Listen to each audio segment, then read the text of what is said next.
సెంటిమెంట్లను పక్కన పెట్టేసి మరి టాలీవుడ్లో ఈ మధ్య అన్ని వరుస హిట్లే పడుతూ వస్తున్నాయి.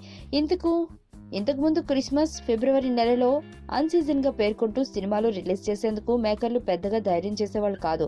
అయితే అందులో రెండో దాన్ని గత కొన్నేళ్లుగా బ్రేక్ చేస్తూ వస్తుండగా డిసెంబర్ సీజన్ మాత్రం mega power star Ram Charan తన ధృవాతో చెరిపేశాడు. నోట్ల రద్దు ప్రభావం ఉన్న సమయంలో కూడా 50 కోట్లకు పైగా వసూలు చేసి అందరినీ ఆశ్చర్యపరిచింది ఆ యాక్షన్ థ్రిల్లర్.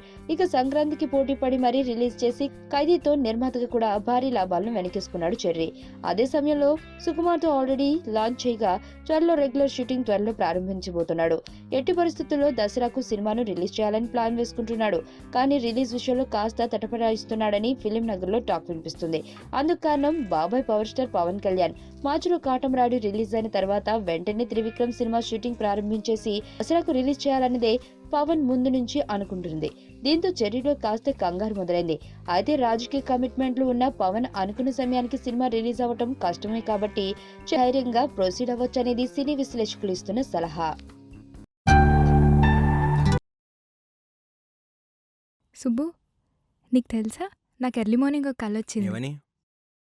నువ్వు నన్ను జ్యువెలరీ షాప్కి తీసుకెళ్ళి వడ్డానం కొనిచ్చావంట. ఏ టైంకి? గుర్తులేదు సుబ్బు, 5 అనుకుంటా. అదే మరి 5:05కి మీ బాబు వచ్చి బిల్లు కట్టినట్టు నాకు కాల్ వచ్చింది. గీతా సుబ్రహ్మణ్యం, ఈ జంట పేరు గీతా సుబ్రహ్మణ్యం.